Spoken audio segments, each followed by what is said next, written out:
Weirding Way Media.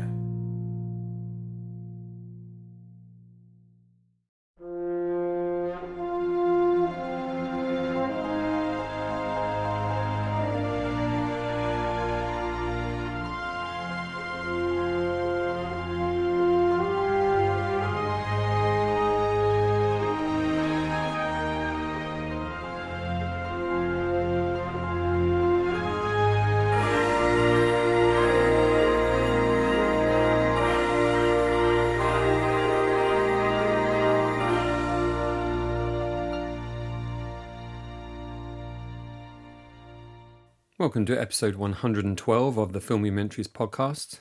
I'm Jamie Benning, the host, and as always, I'm delighted to have you along for the ride. If this is your first time tuning in, you're in for a treat. There are over 100 episodes now featuring some of the most intriguing behind-the-scenes artists and unsung heroes in the film industry. If you love DVD extras, Blu-ray extras, and you miss that kind of deep dive and those long-form documentaries, this podcast is the antidote for that. A huge thank you to all of you regular listeners that are joining again, especially those of you that support the podcast on Patreon. Your support truly keeps this show going. Honestly, without you, I could not do it. I need more of you doing it. That would be really nice. But this podcast really doesn't make me much money at all. It's a lot of work. It's work I love, but I would like to make this, a stream of income, let's say. You'll hear why towards the end of my interview today. Well, today I'm thrilled to bring you a conversation with Jon Spira, a director who's become something of a regular here on the podcast. You might remember our previous chats about his films Hollywood Bulldogs, about the world of stunt performers, and Real Britannia, his BritBox series about British cinema. Well, now Jon is back with his latest feature documentary, The Life and Deaths of Christopher Lee, which is due to premiere on Sky on October the 24th. I've been lucky enough to see a screener of it, and I also joined a few hundred people watching it in NFT1 at the BFI last week, and it was very enjoyable catching up with Jon, producer Hank Stars afterwards as well, and a few other people, including Dave McKean, one of the contributors, one of the animators on the movie. Obviously, Dave, if you don't know Dave McKean's work, do check it out. I mean, the man is prolific, to say the least. I chatted to his wife more, actually. She was very nice. She saw me there sat on my own for a while, waiting for Jon and Hank to appear, and we had a very nice chat. So in this episode, Jon dives deep into the making of the film, sharing stories about the challenges of capturing such a complex and multifaceted figure as Christopher Lee, the creative choices that Jon made in using a marionette puppet and a voiceover to represent Christopher Lee, using Peter Serafinowicz to do that voice, and also some of the debates that have come up about the modern technology, including AI, to bring those kind of memories and those stories to life. So without further ado, here's my conversation with Jon Spira about the life and deaths of Christopher Lee, and I'll be back at the end for a bit more jabbering on.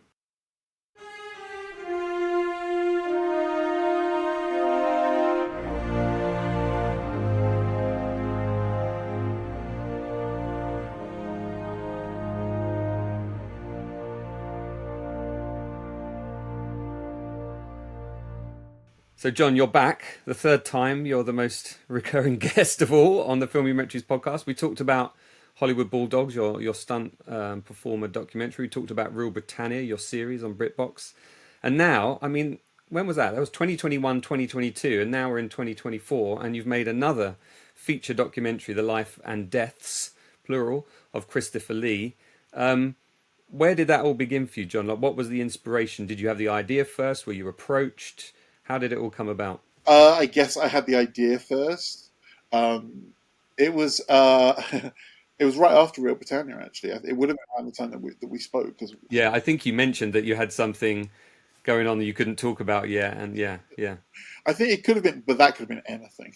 Yeah. Like, honestly, like the way the industry is right now, it's projects pop up and disappear so quickly. It probably was this, because I was excited at the time. Basically, when we finished Real Britannia, which was exhausting and wonderful, you get that kind of wonderful period off of like maybe a couple of weeks where Hank, my producer, always goes off to like the Caribbean or something, because I've got children, I don't get to do that, or a child, I don't get to do that. So I just hit the sofa and I got really into watching old episodes of This Is Your Life on YouTube. Mm. And they were I great. love that show. It's so good, and it's so worth like going on YouTube and watching. Yeah. Oh, I'm going down that rabbit hole. Yeah. Oh, I start with Chaz and Dave. It's Yeah.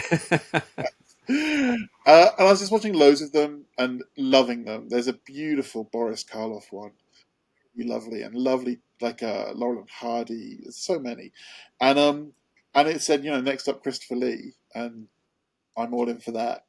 I'd read his book and I'd really enjoyed that a couple of years earlier, and it was just the weirdest thing to watch because it was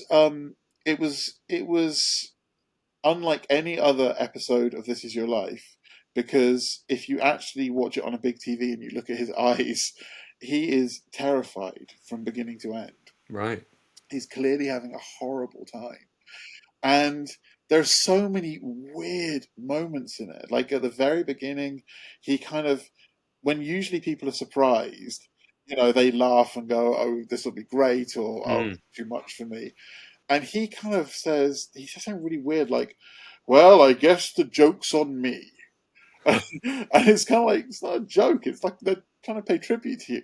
And the first person they bring out is Ollie Reed, who no one wants 1980s Oliver Reed coming No. I out. mean, I used to be terrified when he was on a show, honestly.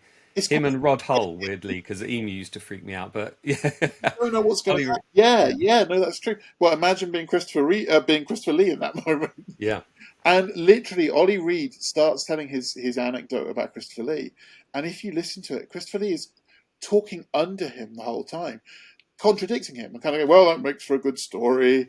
Or, he's like, and Oliver Reed's like, "Christopher Lee, he said he always wanted to be a singer. Wanted to be. I was a singer."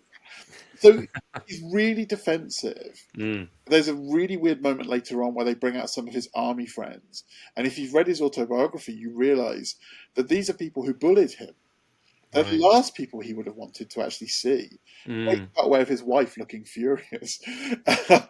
And I just by the end of this episode of This Is Your Life, I was so intrigued in him on a kind of emotional level. mm, I was like, why is he so acting so weird? And his I remembered his book and I went and looked at his book again, and it's a very self-deprecating read. mm, And I was just like, God, yeah, I would love to make a film about him. I'd never made a film just about one person. mm, Always made films about kind of groups of people, and I thought he would be amazing. And then an offer came in to Hank. Um, Basically, someone was saying, "Look, have you got any ideas about an iconic British person?" And mm, and Hank knew I wanted to do that, and he said, "Do you still want to do it?" And I said, "Absolutely." And it happened very quickly, very quickly, mm. went ahead. Um, so yeah, that's the kind of genesis of it. Uh, I mean, his career spanned, it's like 6 decades or something, isn't it? And Eight. you've got the horror movies, you've got the blockbusters, Lord of the Rings, and all of that stuff. I mean, it's a minefield to kind of have to navigate through because they're obviously diehard fans of different parts of his career. Whether they're Lord of the Rings fans or they're Hammer horror fans, or maybe even the music fans. Who knows? But to try and tell that story in a novel and interesting way, whilst not just making it completist, must have been quite a challenge because obviously you've only got a finite amount of time to tell the story. And how did you begin kind of approaching it? Was it just a matter of deep diving into as much material about him as you could and trying to, hack through the thorns to find the gems kind of thing? I knew going into it that I wanted it to be an emotional portrait of him. Mm, That was useful. I have no interest in making I mean, a lot of the information, most of the information about him is out there anyway. There are all those kind of lists of 100 things you never knew about Christopher Lee, which are all generally quite true. And I didn't want to just plod through. He did this, then he did this, then he did this, then he did this, then he did this, and and I think the question that I'm always asking when I'm making my films is not kind of like what happened so much as how did that feel. So I was always guided by knowing that anything that I was going to show had to somehow do with his personality and things that contributed to his personality and his insecurities. So that, by knowing that, you could clear a path through the trees fairly Mm. well. Mm. But at the same time, it is about, it is biographical, and he holds a record apparently. I don't know what record he holds. I can believe that he holds a record, Mm. but supposedly for the most film appearances of any actor. So he did pushing 300 film appearances, Wow. which is a lot. And Mm. I mean, he went through 8 decades of cinema, and he started off as, you know, uncredited sword fighter with Errol Flynn, and he Right. Yeah. finishes off as, as Saruman in Lord of the Rings or Dooku in Star Wars, and he was I would say probably apart from the 1980s, he was significant in every period that he was, Mm. and that is Yeah. fascinating to me. Um, so it's easy to map up chronology. That's not the hardest thing. Um, and I don't want to give any spoilers, but there's a piece of footage, archive footage, right at the end of the film, which everyone talks about when they see it. Mm. Watching it in the cinema recently has been really great because there's an electricity in the room when that piece of footage comes on. But basically, like it's a piece of, I really don't want to spoil it because it's so much fun, but it shows him in a moment of unguarded outrage, basically. And I always knew that the whole film was going to build to that point. I knew that that's where I wanted it to get to. um, and it did. So it may, once you've been doing this kind of thing for a while, you just have an internal, you, you just know what you're doing. You just kind of, there's a gut instinct to everything. And directing films, as you know, is answering questions, and it's being able to make decisions. Mm-hmm. And I think that if you've done a lot of work up front and you've done a lot of thinking about it, then when you come to make the film, the decisions they're pretty easy when you get to them, because Mm. you already know the feel that you want the film to have, and you already know the story you want to tell to some degree. But there's a ton of research. I mean, we were with the BFI on this one again, so they gave us just stacks of interviews with him Great. from every era. So I had his voice very much in my head, Mm. and yeah, it was a lot of work. It was probably, it felt like more research and more kind of legwork than a lot of the other films I've made, which quite often are more about assembling interviews. Yeah. I honestly, I felt that when I think 20 minutes in, I was watching it and I just thought, wow, there's a lot that's already happened. It feels like a documentary's worth of information has already passed by in a way because he was so prolific. But you've got this very imposing, physically commanding guy who, in many ways, is quite insecure and quite protective of his image. I think for me, if I'm watching a documentary, particularly one that is biographical, I want to come away from it thinking, "Wow, I've learnt something new. B, I've got a real sense of that person, and C, obviously telling that story in a novel and interesting way." And I think you did all of those things because you should say as well, straight off the bat here, that despite having all of this archival footage, you still need a device to tell the story. And tell me about how you came to your decision to use a particular actor and a particular form of artistry to do that. The one thing that I felt really strongly when I went into it was that I wanted him to tell his own story, Mm. and the reason for that is like I said with This Is Your Life, it was so obvious how important it was to him that he controlled his own narrative. I thought it'd be a really interesting film if you had him telling his story, but then you had the talking heads kind of warmly contradicting him. Mm. So all of the interviewees are people who knew him. Every single person who we've interviewed, they all come from different areas of his life. They're friends, family, colleagues, all of this kind of thing. But they all had a strong personal relationship with him. And I really like the idea of him telling his story and then cutting to someone who knew him and not like completely contradicting him, not kind of saying, that's rubbish. Yeah, you're not undermining him in any way. You're just showing, Yeah, you're sort of revealing his personality in a way. Yeah, exactly. yeah. I'm actually saying, showing that he didn't have to be this concerned about it. That Mm, actually he was a really decent guy. I mm, haven't heard a bad word said against him at all. mm. And the things that he was so concerned about, and this was a constant annoyance for people in terms of how he was always talking crap about horror and saying, "Oh, I didn't make horror films. I don't like horror films," and it was such a shame because so many of his fans love horror films, and he he would have hated to alienate people in that way, but he just thought that he was so worried that being perceived as someone who did horror films would do him a disservice, that he missed the point of how wonderful he was in horror films, how important he was culturally. So I always wanted that dual narrative kind of coming in.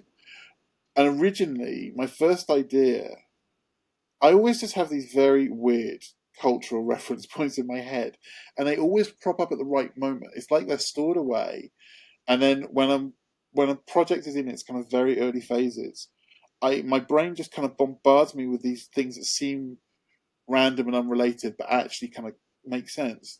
And the first thought I had when I was like, I want him to tell his own story was, I don't know if you remember this, it's on YouTube, it's great.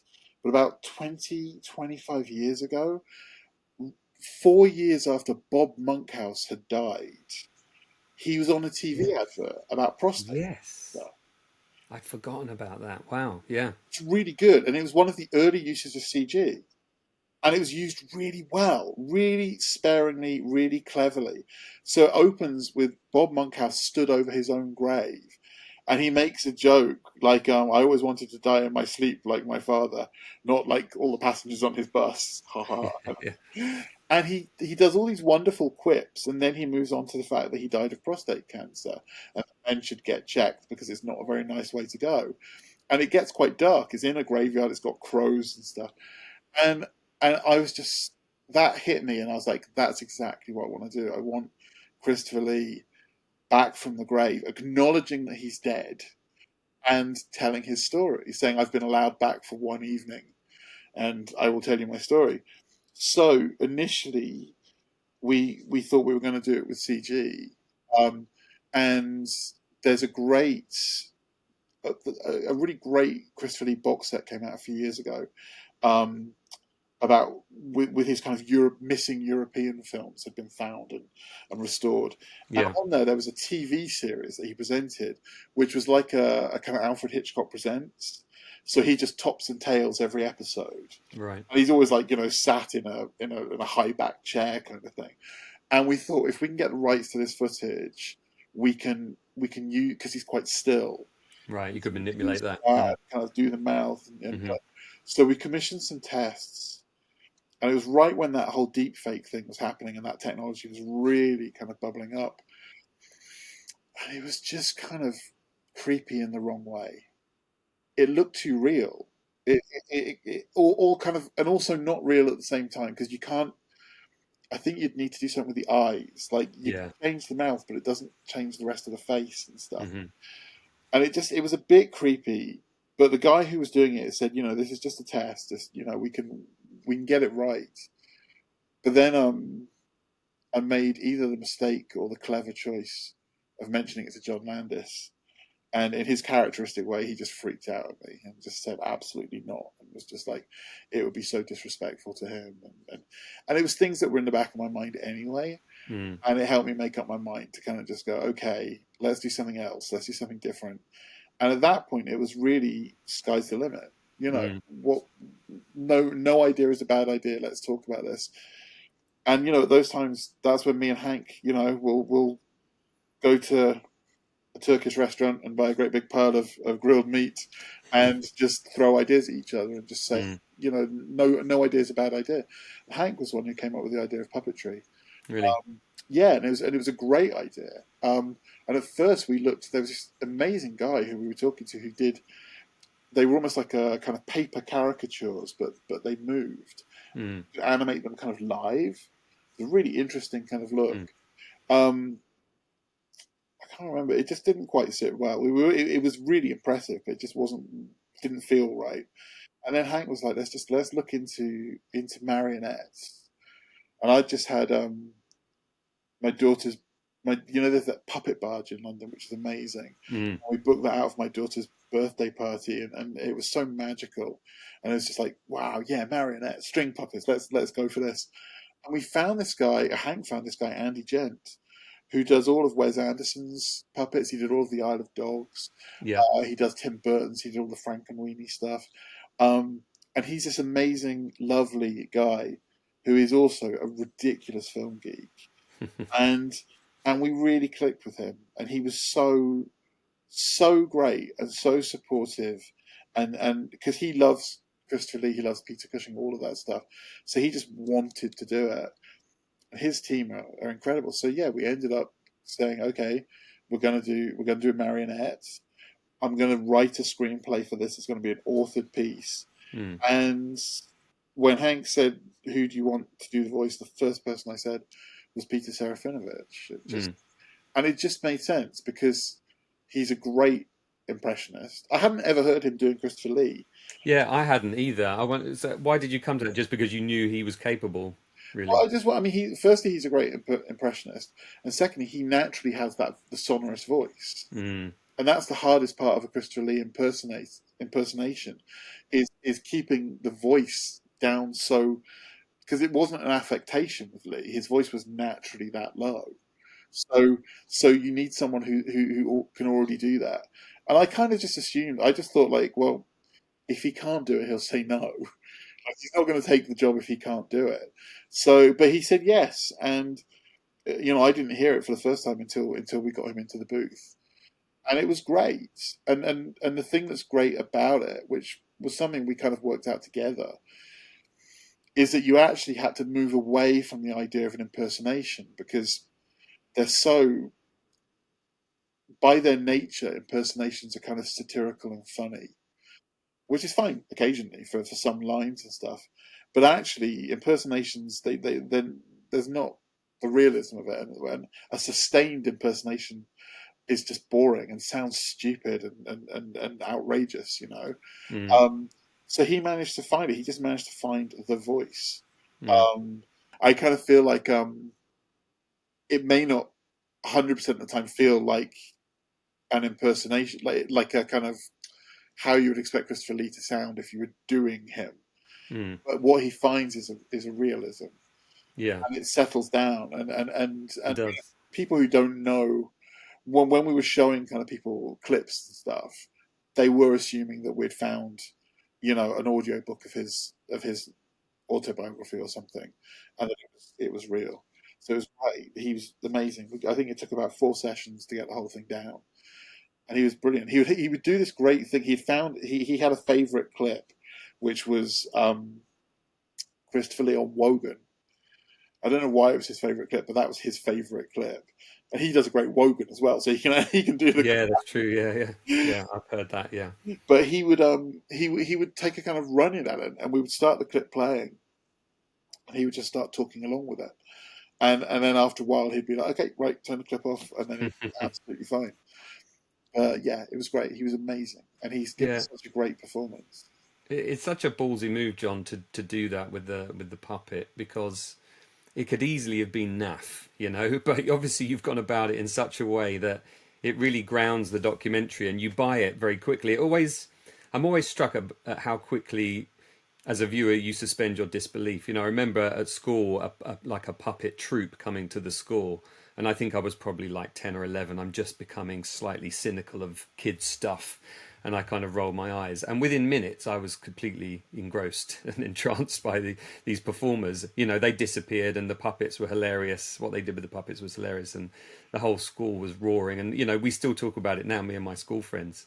But yeah, going back to the doco, it could have been naff. It could have been something that distracted from the storytelling, but it really complements it because each time you return to the puppet, it grounds you again. You're sort of ready for the next chapter, if you like. I thought that was really a really unique way of doing it. I've not seen that done before, and yeah, well done to you for pulling that off. I mean, I feel like things are only ever naff if you don't work at them. And the thing about this film is that we were working with really good people at every single stage of it. So I know that I'm a decent enough screenwriter to get his voice down. I know that Peter is a great enough performer to get the voice down. And then with Andy, I mean, the puppet is stunning. The puppet takes two people to operate. And I mean, you don't necessarily notice this when you're watching the film, or you don't think about it when you're watching the film. But not only is he a fully animated string puppet, but his face is fully mechanized as well. And that's controlled by strings. So his mouth opens and closes, his eyes open, his eyelids open and close, his eyes move left and right, and his eyelids are articulated. There was a great conversation I had with Hank when we first saw the puppet, and I said to him, "You're going to hate me, but we need the eyebrows to work," because Christopher Lee communicated with his eyebrows. Hank made some calls and kind of came back and said, "Well, it's going to cost us like £7,000, but I know you're not going to back down on this." So we did it, and it was fascinating because it took two people to operate it, and if you were doing a close up, you could actually take the back of his head off and plug a controller in. So one of the people could, but it's still, you're controlling all those things at the same time. Yeah. It's insane. The thing I hadn't thought about when we had the puppet built was, and this is incredible, I hadn't thought about it, but was like, who's going to operate it? I think I had genuinely just thought, oh, I'll get one of my actor friends or something. And it was only kind of a certain way into the process that Andy said, you're going to need a master puppeteer. And I said, I don't know what a master puppeteer is. And he's like, I know people, and I'll get you the best people. And he did, and he got us Ollie Taylor and Lynn, I forget her surname, Lynn, but she was amazing. And these are the people who have worked for the Muppets. They've done the Dark Crystal. They've done everything with puppets. And in fact, right afterwards, Ollie went off to America to do that Netflix series with Benedict Cumberbatch with the great big monster. Oh yeah, That's yeah. Ollie in the monster. He's Oh controlling really? all those shots, and he's doing all the puppeteering of the Sesame Street stuff as well. Right. He Yeah. was like the lead puppeteer, and it was incredible watching them work because they we didn't have a big budget. We only had 2 or 3 days to shoot all of the puppet stuff, and we had a test period as well. And to watch them work is incredible. You tell them what you want, and you get it really quickly. And when you think about how many strings they're manipulating at a time, and they're two separate people, it's insane that you can get a performance. I mean, it's like that great footage of watching them operate ET on set, and they're all just pulling levers. You're like, God, it's taking 10 men to operate his face, and it's and a woman underneath doing the hands and stuff. But because they're all so talented, they bring it to life. And the second that any of us had to go on the puppet, it's ludicrous. Couldn't do it, but they Yeah. got subtlety out of the performance. So yeah, I know exactly what you're saying. Is that when you take certain leaps of faith like this, you run the risk of being naff. But if everyone who's working on a project cares about the project, no one will let it be naff. And that's from the people who design it, the people who operate it, the people who put the music on, the people who shoot it and who light it, the people who grade it, the people who edit it. If you're always working with people who care about what they're doing and care about the project, it'll come through. And the funny thing is, now the reviews are coming in, it is polarizing, but that's fine.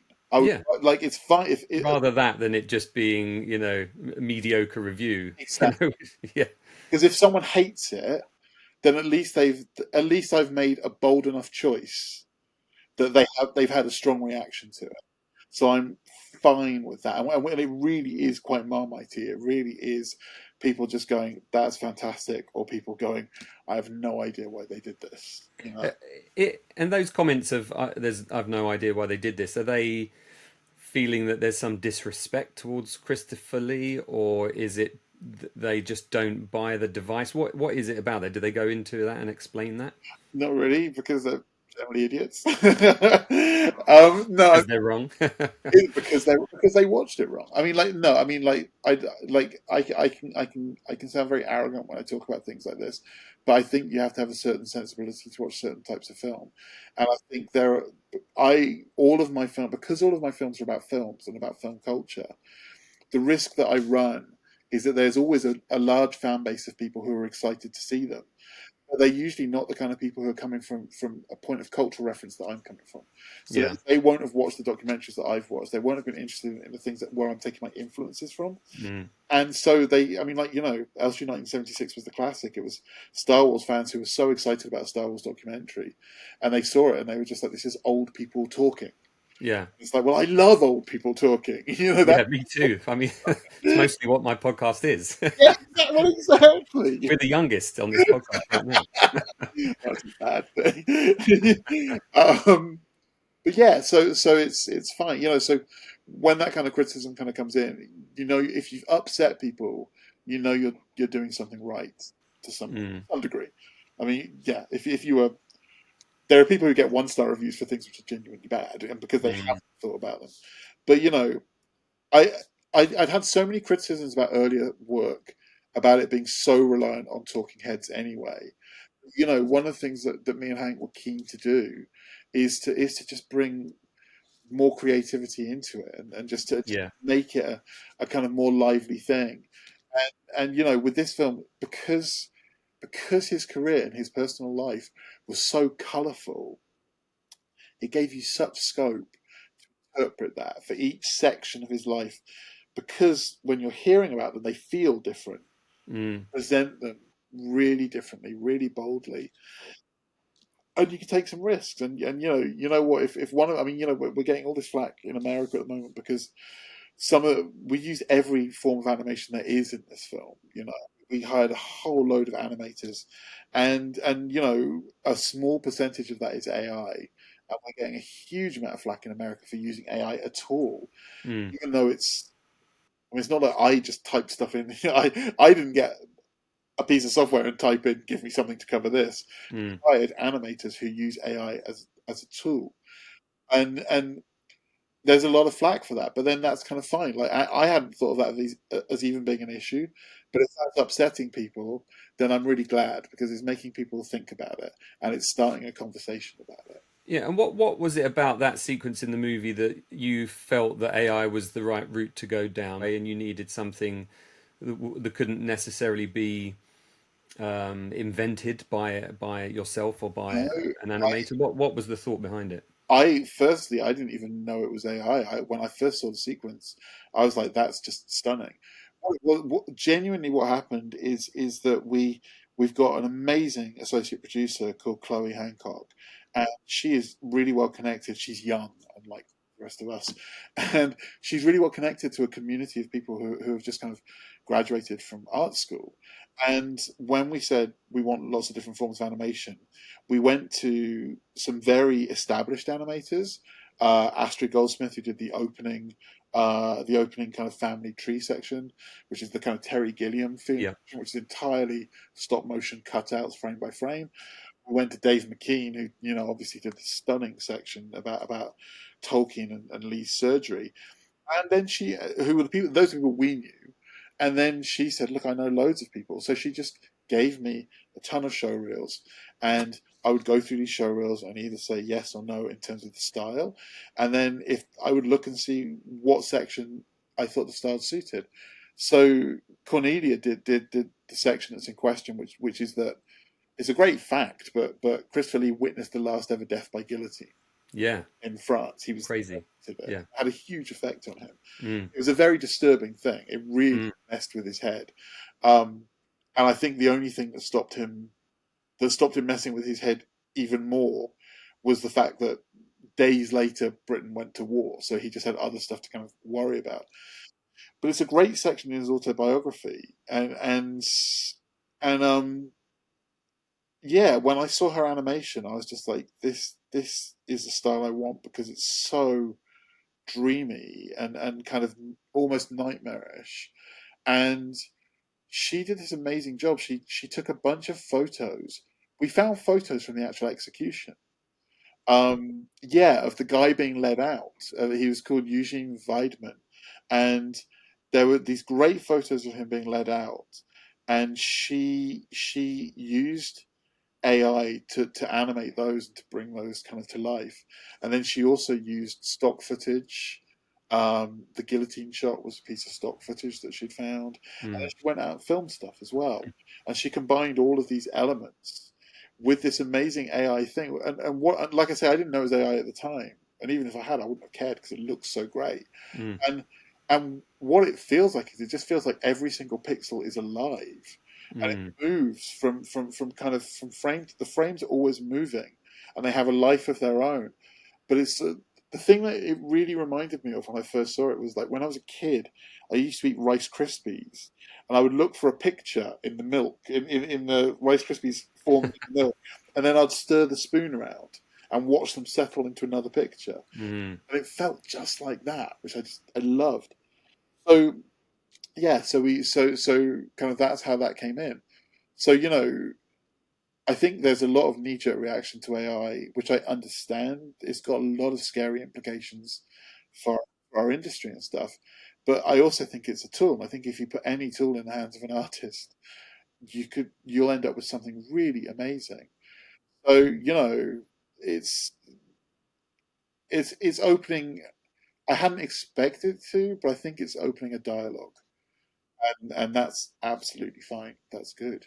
Yeah, I mean, ultimately, it's press, right? And people, it's going to make people probably go and see it rather than dismiss it. Because I've not seen AI being used, as far as I know, in any other project of Yeah, this I size. think so. I mean, I think that it's.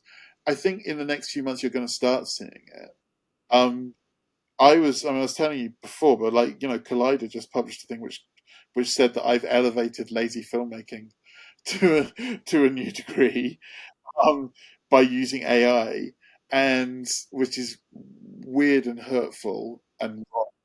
Um, but you can't ignore it, and it's it puts me in mind of what was happening 25 years ago when George Lucas came out of the gates with the prequel trilogy like a psychopath and used CGI for everything, and it looked not great then and it looks horrific now.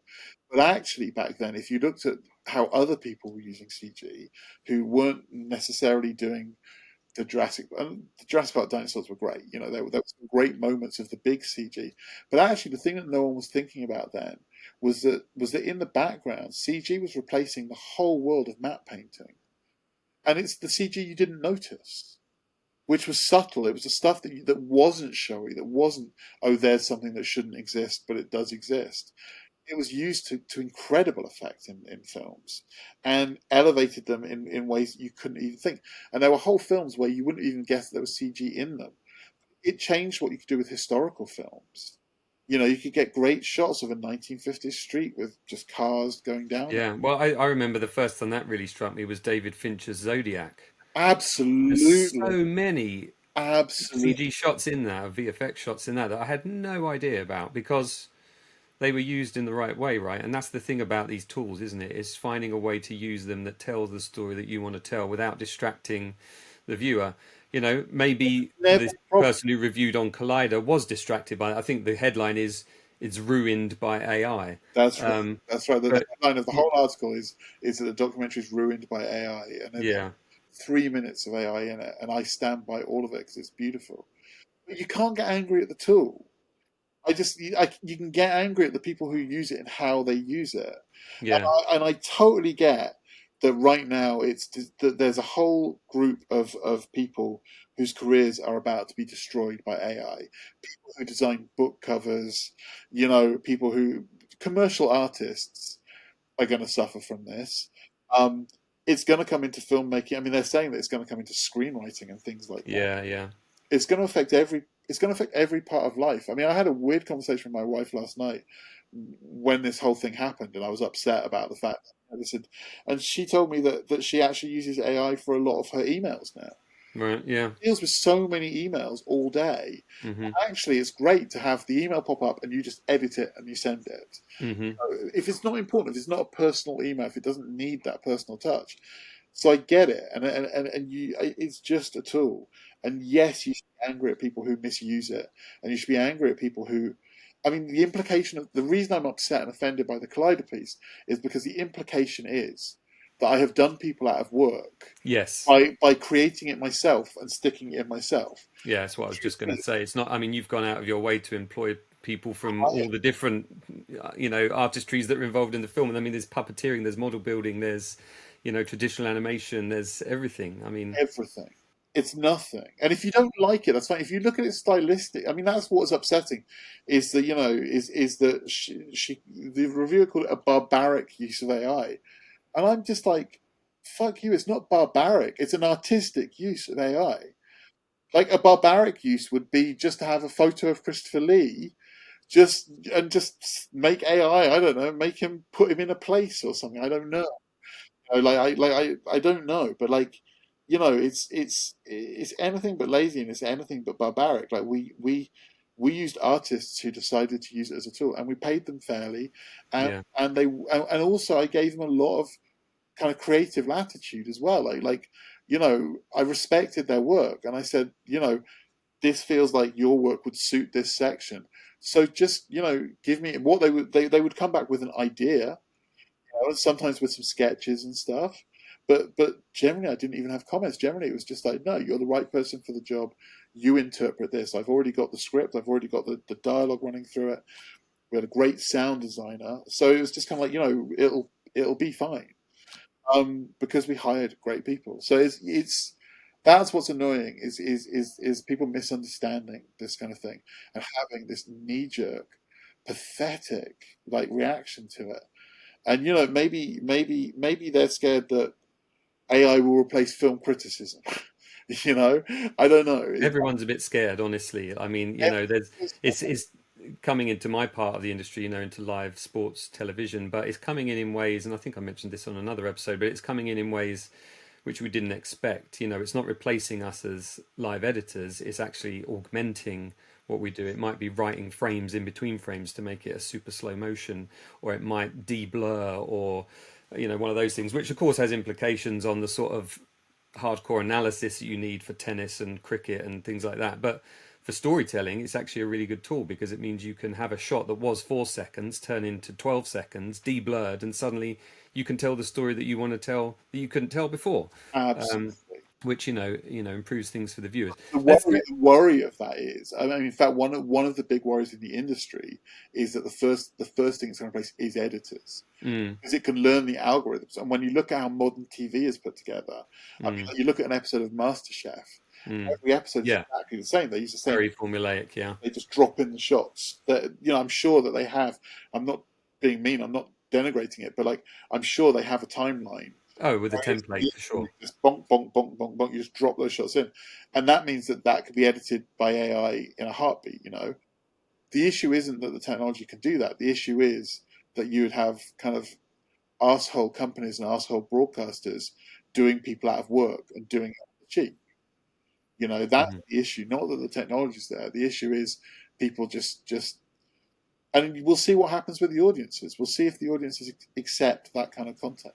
Yeah, Uh, and then they will ultimately guide where things go, I guess. yeah, and you know what? I think there'll just be a split. I think there is already when what's happened with the streaming platforms already is that to some degree, especially with what's going on in the industry right now, you have a split between very expensive, glossy, high quality programming, and these terrible, cheap programs. Mm. And if the people like those terrible, cheap programs, fine. It's a different audience, though. You're not going to get everyone with those. And I don't doubt for a second that within 5 years they'll be able to generate a fully AI soap opera.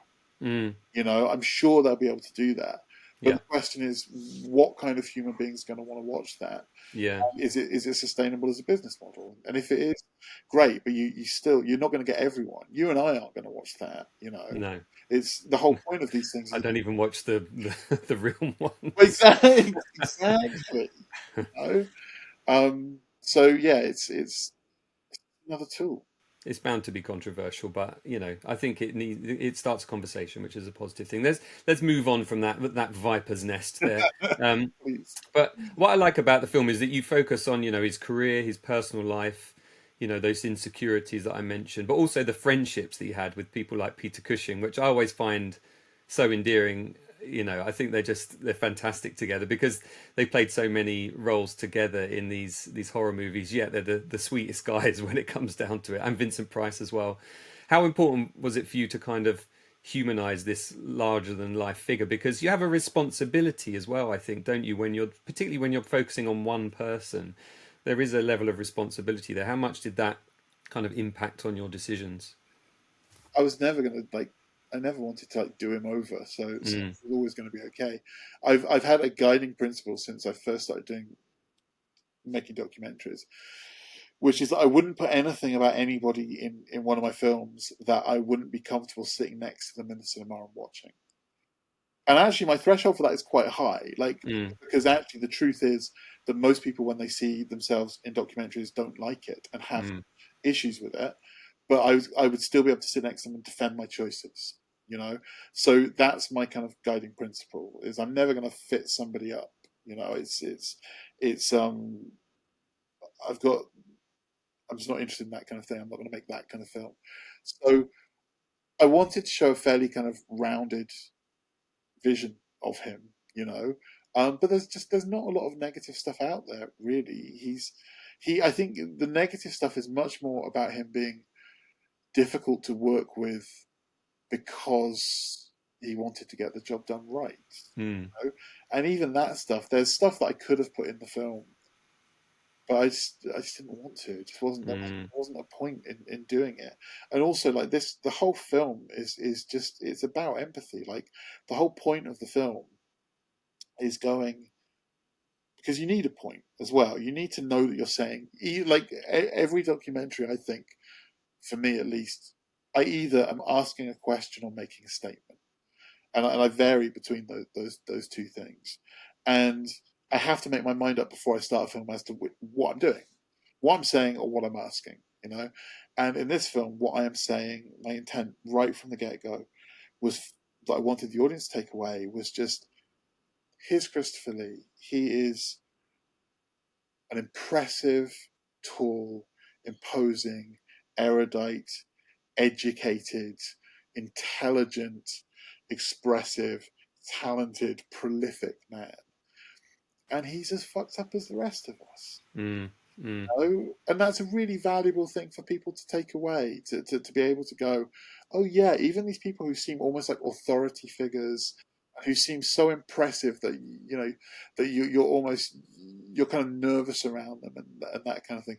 Even those people, like you might not see where they're fucked up, but mm, they are, and we all mm, are. And I thought it was, and it's done with empathy. It's not going, oh, I'm going to lift the cloak and mm. expose the Yeah. the mess that was Christopher Lee at all, because he wasn't an addled mess. He had very human insecurities that came from a very real place, Mm, and that informed the decisions he made and the way he acted. And I just think it's really lovely. I think it's really nice to come away from a film about someone who led such an impressive, respectable life, and to go, you know what, they're not that different to me. You know, they also had these crippling insecurities. And you know, one of the great moments for me in the interviews was when I kind of felt I'm always worried when I do interviews with people who are famous that you're not going to get past the stories that they've told everywhere else. And with Peter Jackson, it was just lovely, and he talked about. I mean, it's been talked about before, but like he talked about Christopher Lee's first day on Lord of the Rings, where Ian McKellen came up to Peter Jackson and basically said, "You're going to have to talk to him because he thinks he's going to get fired." And Jackson's just kind of like, "This is like my hero from childhood, yeah. and I have to go and comfort him because he's worried he's going to get fired." But the thing that was really interesting was he told a story about taking a poster to him, an original Dracula, I think it was Scars of Dracula poster, to be signed, to get Chris Lee to sign it for him. And he said that he kind of bristled at it, and he was just like, I don't really like these films. And at that time, he wasn't signing Dracula stuff. He was completely hated the Dracula thing. And he said to him, it's a really good film. You should be proud of it. And Christopher Lee Mm. was kind of taken back and was, really? Yeah, he didn't get it. He didn't get how people connected in that kind of way. And I just think that's beautiful. So that was, yeah, that was always the guiding kind of principle was always just to have empathy with him, and just for people to by the end of the film feel like they can relate to him. Mm.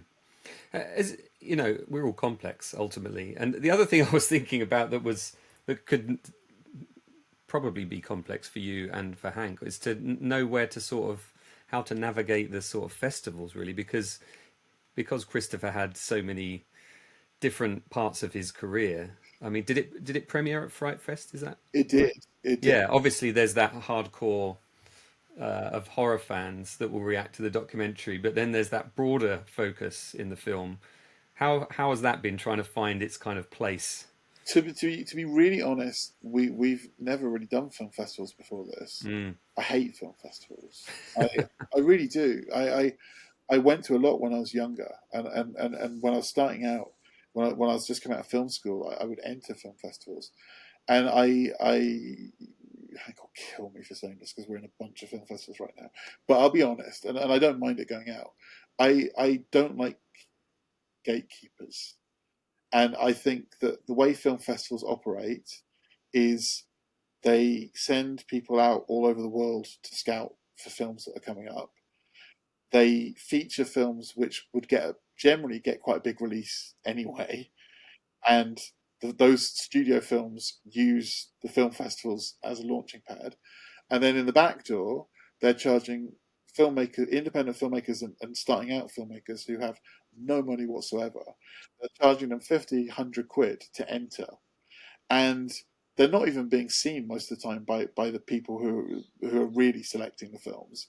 They're seen by kind of younger people who volunteers who are going, oh, if something's really good, then put it in this pile, and it's not being fairly assessed. And I just think that's bunk. I really hate that. So I had a bad experience with my first documentary, which was a music documentary, which is that I thought, because it had like Radiohead and everyone in it, and Supergrass and Foals and all these huge bands, I was kind of like, well, surely it'll be accepted into all of the festivals, and it didn't get accepted into any festivals.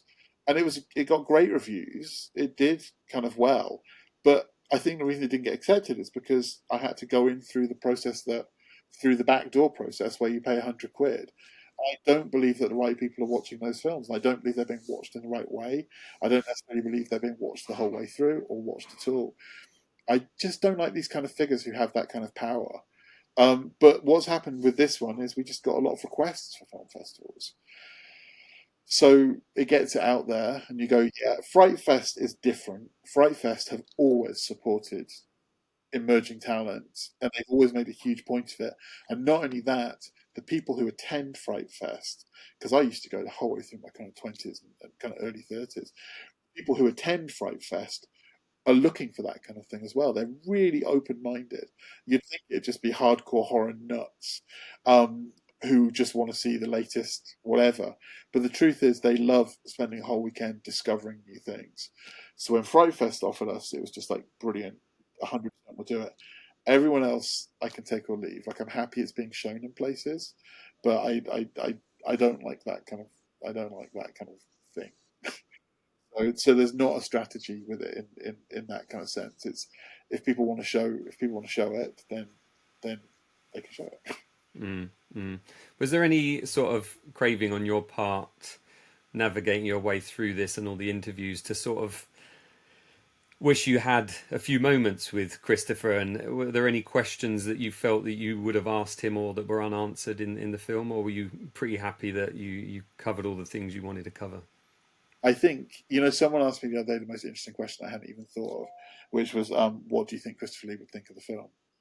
And that hit me like a pile of bricks, and I was just like, oh, he would have hated it. I think he probably would have hated it because he's not controlling the narrative, and because I think he would have felt the puppet was, I don't think he would have thought it was demeaning. I think everyone finds it kind of delightful to some degree. I think he probably would have wanted it to be more like the World at War, narrated by Laurence Olivier with a bit more gravitas to it and stuff. Um, Sorry, what was the question again? I just It was just, yeah, was there anything that you felt like you would have asked him if he was there, if you had him in front of you, in front of camera?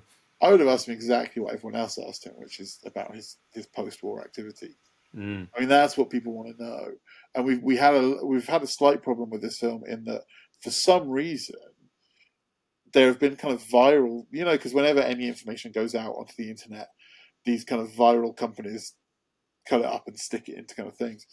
And for some reason, there was an expectation that we were going to reveal the secrets finally, which we never even pretended that we had. It's his whole post-war record is completely classified. It's not going to be declassified because he was working behind enemy lines. It was basically this pre-runner of like the Secret Service, which is why there is a thought that James Bond was based on him. And actually, there's no one actually knows the answer to that. He was cousins with Ian Fleming. They were mm, friendly. They knew each other. So yeah, there's every chance that Ian Fleming could have based it on him. And certainly Christopher Lee never disavowed anyone of that notion. When people said James Bond was based on you, he never said no, but he also never said yes. So I think that's the thing that anyone would have asked him, but he wouldn't answer the question. It's even with his closest friends, it's highly classified what he was doing, and nobody knows. With the rest of it, I don't know. Part of me thinks that actually, because it's a portrait, the worst thing you could do is involve the person it's of. And you just have to end up going, this is my impression of Christopher Lee. This is how I see him. This is how I would present him. And I've always thought that documentary has an unrecognized link to portraiture that no one really talks about, which is that you are interesting. choosing how you present the person with every clip you use, in the same way that every brush of a painting, how you use light to present someone as in the shadows or whatever in traditional portraiture. Yeah, It's not fact. There's no, we come back to it every time. I've probably said, and the methods used can be just as polarizing, right? oh, completely. I Yeah. just watched yesterday Netflix put up this 6-part documentary about Vince McMahon, Mm, and I have no interest in wrestling. I really have no time or interest for wrestling at all. But it does what the great documentaries do, which is it gives you an access point at which you do become interested in it. And the thing that's really funny about Vince McMahon as a character, as a person, is that it's a 6-part series. I think it's slightly missold. It's called Mr. McMahon, but the truth is it's the story of the whole of wrestling. Very well told, and he is definitely the fulcrum. But it it doesn't go into him as much as you'd think it would. But the whole way through, it feels like it's trying to tell you who he is and what he's like, what he's really like. Like this is the kind of point of the film, is to find mm, out who is this guy. And I just think that when you put any human being under a microscope, they just explode. Nothing makes sense.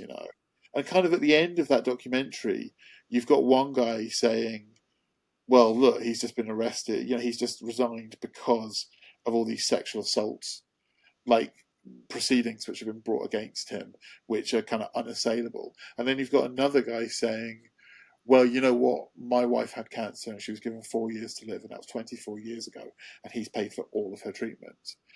And I find it so funny that people don't understand that those two things can coexist in a human being. yeah, yeah, Human beings don't have to make sense. And the yeah. thing I always get drawn back to, always, is, I don't know if you remember this, this is probably going back about 15, 20 years now. Do you remember the cat bin lady? Yes, yeah, yeah. I, for me, all of humanity is in that story. Because she was this Yeah. woman who had no criminal record, who was a lovely person, who cared for her elderly dying parents, who everyone said was the kindest woman in the world, and yet this security camera on someone's house caught her stroking a cat and then opening a dustbin and putting the cat in it. That was in that bin for 2 days, and even when she was caught, when they caught her and she was arrested for it, she couldn't explain it. And we can't. Human beings don't make sense, and it's so weird Yeah. that these documentaries appear in which it's kind of like, well, here is the definitive. This is who the person is. You can't do that. You can explore all of the aspects of people, or you can explore one aspect of someone. You're not going to get it. There's not. All these things can coexist in a human being. We can be a bundle of just contradictions, which are just flying around. Do you know that's I was having this conversation with a colleague recently, and he was sort of saying, "Oh, well, I've never grown up." And I said, the moment I really felt like I'd finally grown up is when I acknowledged the fact that everything is far more complicated than I realized. Everything is complicated, and that's part of the problem with the political problems that we have around the world at the moment. Is people just are seeking simplicity where there is not simplicity. Isn't that just Um, wisdom? Isn't that just wisdom? Understanding yeah. that you'll never get to grips with everything. Hmm. The older you get and the more you know, the less you understand and the less everything makes sense. Yeah. And you, I Completely. mean, as a parent, I mean, my daughter's 5 now, and it's you'll know this, like seeing the world through their eyes, being able to see it with such simplicity. And I think there's a very sweet spot when you're about 13 Mm, where you just kind of go, "Oh, I understand how the world works now." You've got just enough information mm. to be kind of like. And I remember being that age, and to some degree, I missed that guy because I was able to like be at my parents' dinner parties and call bullshit on 50 who would say something, and I'd be like, "Well, you're wrong," you know. And you would never do that at our age because firstly, you know how rude that is, you know how you don't know what's going on in their lives that would give them that perspective, and maybe that perspective comes from a great source of wisdom, and maybe your perspective comes from not knowing enough about it, Mm. and how we're protected by naivety a lot of the time in our lives. Um, yeah, I think you're right. I think that is you're right. The point of growing up is the point that you realise that you're never going to make sense of all of this stuff. Mm. And just from a filmmaking point of view as well, the complexity of what you've managed to achieve with this film, I really admire because, I've dipped my toe into this world of filmmaking and tried things over the years, and it is always far more complex than you give it credit for. Obviously, you've had a lot of experience making the other documentaries, and you learn each time, but each time you also push yourself to the next level, and that's something I admire about your work. You and Hank working together as well. Have you got an idea for the next project? You don't have to say it, obviously, but Yeah, are you still swimming forward like that shark that I know you are? always. I mean, right now the industry's in a really bad state. Mm, So this is the first time that we've not been in active production of a documentary mm, for over a decade, which is weird, So we've had lots of ideas and we've written lots of decks and lots of pitches, and we've come close. We had one come really close recently, and then at the last minute it didn't get commissioned, which really kind of sucked. But we're working on one right now, which I will tell you when the cameras go off, which actually kind of ties into what we were talking about before. It's actually about a person who who was a very controversial person and someone who a lot of people loved and thought was brilliant, and a lot of people hated and thought was deplorable. The truth about him was probably that both of those things existed, and probably that it was his manner that upset people. So we're really hoping. I think Hank's pitching that one next week. Like we've got the deck all kind of worked out now and stuff, and we know exactly what we kind of want to do with it, who we want to interview, and everything's kind of in place. So we're hoping that someone will go for that. But at the same time, this break has been really interesting. Well, it's not a break because you're always working, trying to get something off the ground. But we've wanted to dip our toes into drama for a really long time, and I'm about 3 days away from finishing the first draft of my first drama script in many. I started as a screenwriter, in my early 20s, but I haven't written a script in ages, and this is just a really great project, which we are desperate to get made, which actually kind of links somewhat into the Christopher Lee world, and we're hoping that when the film comes out, it's going to be on Sky October the 24th. It gets released on Sky. Um, And we're hoping that if the response to it in this country is positive, that it will actually give us a chance to do this drama, which is in some way related to it, and that it might kind of open that door for us. So it's been great. It's been worrying not having employment. It's been really worrying, kind of not having the money kind of coming in the way that it usually would. But everyone in the industry everyone is suffering right now. Yeah. Like I people who I've known all my life who've always had very secure work, it's just drying up. Mm-hmm. It's the worst year. There's the catchphrase this year in the industry is "survived 25," Yeah. Yeah. and it's Yeah. affecting everyone. And I'm lucky, I'm lucky that I'm married to a very wonderful person who has a decent enough job that Mm. that we're not on the breadline with this. But Mm. it's one of the interesting things that happened making this film was that one of the original US backer pulled out at the last minute, Right. and we'd already signed contracts for other territories, so we were committed to making the film, but we didn't have the full budget to make it. Ouch.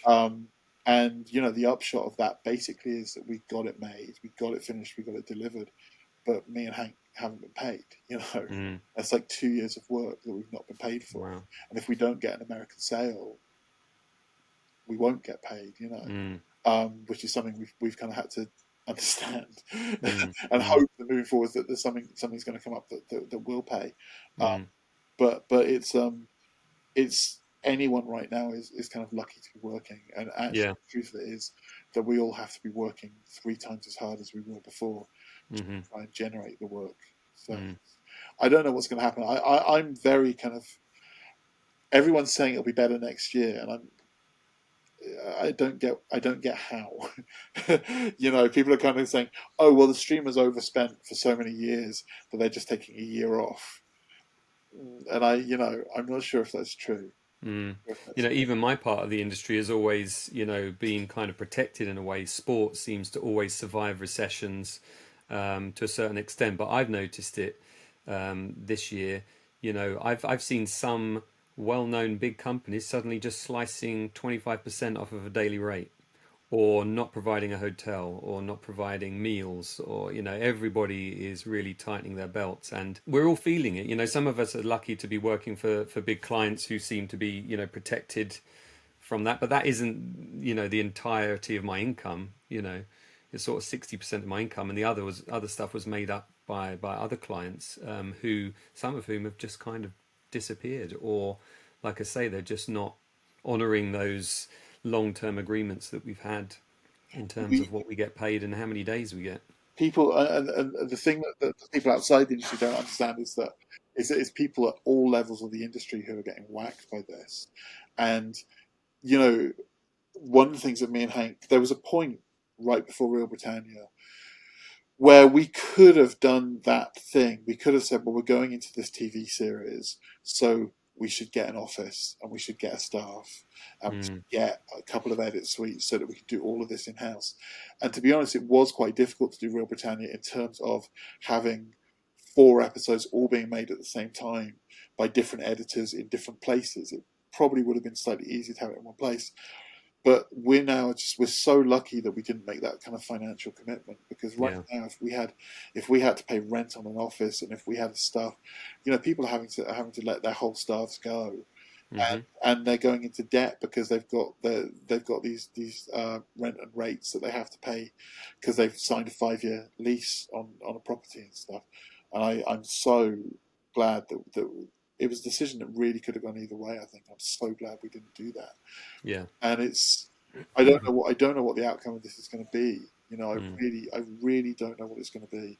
I don't know. The streamers have come in, so it happened. It was such a change of culture. It was so fast. I mean, if you think about it, we went from kind of a terrestrial model into this Yeah. streaming thing in no time. Mm. And all of these companies appeared really quickly with a huge amount of money, and then they kind of have disappeared as quickly. And now you've got Prime putting adverts on and splitting everything up with adverts. Mm. Netflix have become so kind of conservative Mm. in their models. Like, all of these, as much as I enjoyed the Vince McMahon thing, it was another thing which didn't need to be 6 parts long. Mm. It would have been a great hour and a half film or a great 2-part documentary. It Yeah. didn't need to be 6 hours long. It just didn't. It doesn't warrant it, And yeah, it's really tough, and I don't know what's going to happen. And yeah, I really don't know what's going to happen. It's fascinating because Yeah. also Well. like, the high end is collapsing to some degree as well. Like the Mm. superhero films are finally kind of hitting that point. Like Yeah. not delivering, they're not making the money that they used to make. Cinemas are all shutting down. And Yeah. My local picture house just closed down after it had been renovated 5 years ago and 5 years ago, reopened. Yeah. which one was that one? Bromley. Was that one of the Everyman ones? No, it was a picture house which is owned by Cineworld, who basically have gone into receivership and stuff. And as much as I liked going on a Tuesday with two other people in the audience, it isn't a model that can be sustained. I just think, I've just spent £4 on a cup of tea and £3 on a chocolate bar and £5 on a ticket because it's a Tuesday or whatever. And there's three of us in here. We're paying for maybe half an hour of aircon. It's like This how past can you do that? Saturday, I've just kind of found this new cinema there. So it's the Odeon in Acton, and it's great. It's a really Mm, new, modern, well-appointed cinema. And I've been taking my daughter a lot because it's so close, and it's always empty. And on Saturday, they were showing Star Wars, like A New Hope. mm. I was just like, I didn't, it's been so, I didn't. How often do they show Star Wars in the cinema? It's not. Yeah, not very. Yeah. So I said to her, do you want to go? Because she loves Star Wars, and she was like, yeah, definitely. And I was really excited, and I really thought, oh, it'll be a really nice atmosphere. It'll be kind of a bunch of other suburban dads with their kids, Mm. really excited to see it. And there were three other people, and it was a Oh, Sunday afternoon, no. which is prime cinema time, And it was like, wow, if a laser projected Star Wars, Yeah. tickets were like, they're so cheap now. I mean, tickets are like Yeah. £7.50 each now, kind of thing. And it was empty, and it's just, the reason I'm taking her to the cinema so much at the moment is because I want her to have this experience and to Yeah. remember it, because I honestly don't think cinemas are going to be around.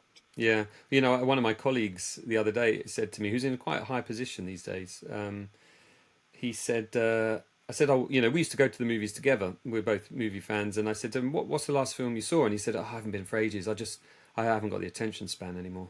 Oh, jeez. And I kind of thought, oh no, is this where we're at? Is that what it is, that people just can't That's have 2 hours off?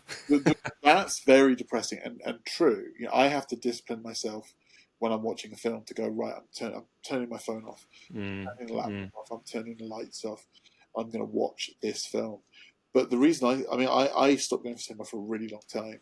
And mm. the reason for me was the mobile phones. Yeah, And I got to a point where I was actually putting myself in danger, because I would, every time I saw a mobile phone go on, I would stand up, walk straight over to that person, and say, "Please turn that phone off." yeah, yeah, yeah, And yeah.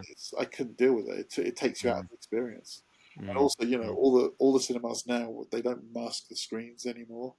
And I'm like, if I want to see grey lines at the top and bottom of the screen, I've got a decent TV.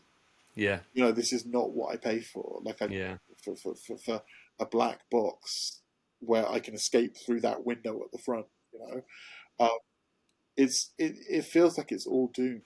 yeah. And It it's does. the worst way It as does. well, because one of my friends said, "Yeah, but you'll still always have places like the Prince Charles," and I was like, and the BFI, and I said, well, the thing is, you don't know who's owning these films in the future, because Mm, Disney, as far as I know, Warner Brothers, they don't let second run cinemas show a lot of stuff. mm, It's not in their interest to.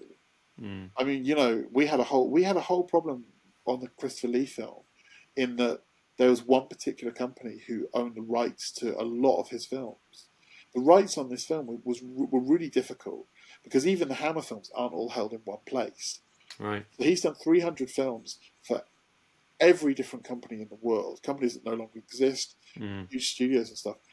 There was one studio who owned a good amount of his films, and we had the budget, but they just weren't interested in licensing. It wasn't worth their while dealing with us. It was like, well, for the £10,000 that we'd make out of licensing clips to you, it's not worth employing somebody. So they wow. wouldn't even answer our emails. They wouldn't even kind of answer us. You'd have to chase them down, and then they'd say, No, we're just not interested in doing that. Shit. So Oh no. that's why cinemas are going to end. It's not because there's Yeah. going to be people who want them and people who want to run them. It's going to be because the people who own the films won't let them be shown. Mm. That's what scares me. Let's not end on this note, Jon. Let's end on the note. Let's end on the fact that you've made another fantastic film, and just remind people where they can see it again. I know you said the Sky release date, but just remind us when Yeah, that was. October 24th. It's going to be on Sky. It's coming out all over the world in different places. Not in America yet. If there's anyone watching in America who wants the streaming rights for it, get in touch because we would love to sell those to you.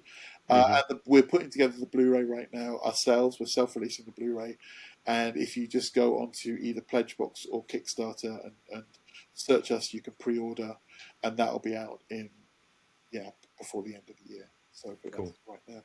Great. Thanks, Jon. It's been really nice talking to you again. Thanks, Jamie. It's always fun.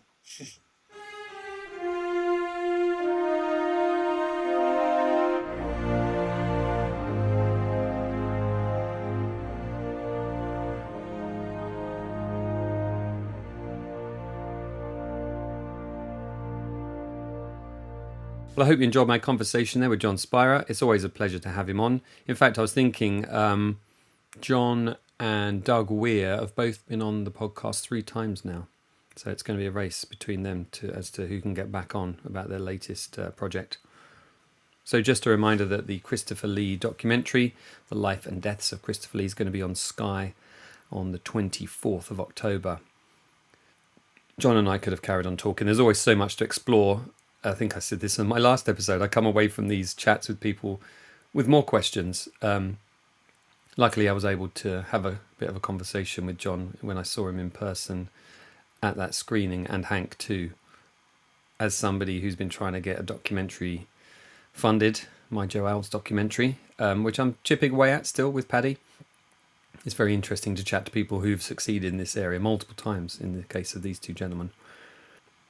Coming up next on the Filmumentaries podcast, well, I should probably stop saying who's coming up next, because sometimes things appear, like this chat with Jon, which I hadn't necessarily had planned to release as the first episode of this month, but I wanted to get it out in time for people to hear about it and look out for that screening. But I do have Kevin Jenkins, a production designer, coming on. I have ILM camera assistant Marianne Infield coming on as well, and a whole bunch of other people, and hopefully some exciting news towards the end of the month for you. Something else I've been doing in the background that links to the podcast and links to my love of behind-the-scenes stories. Looking forward to... I'm smiling away here. I'm looking forward to telling you about that. Do consider supporting the podcast on Patreon. That's patreon.com/Jamie Benning. For just $12 a year, you can help keep the podcast going. And if you can't support it financially, just leave a review on Apple Podcasts. It really does help. This show gets a few thousand listeners every month. I would love it if I could get beyond maybe 10,000, because that's when things really start to happen for podcasts. I've put in a lot of work here and I want this to get to more ears. I'm trying hard on social media at the moment to get things out there. I can get some really good numbers on social media, but it doesn't always feed into people just listening to a podcast. So encourage your friends, your film nerd friends, to do so, and let them know that every month, twice a month, there'll be an episode of this podcast to listen to. I hope you enjoyed this podcast. Thanks for joining me, and I hope you can do so for the next episode of the Filmumentaries podcast. The podcast is produced by Jamie Benning, edited by Jamie Benning. Interviews are arranged by Jamie Benning. Social media is done by Jamie Benning. Music is done by Michael Hewitt Brown from MB Music, embemusic.co.uk. Otherwise, it's me, Jamie Benning. Thanks for listening.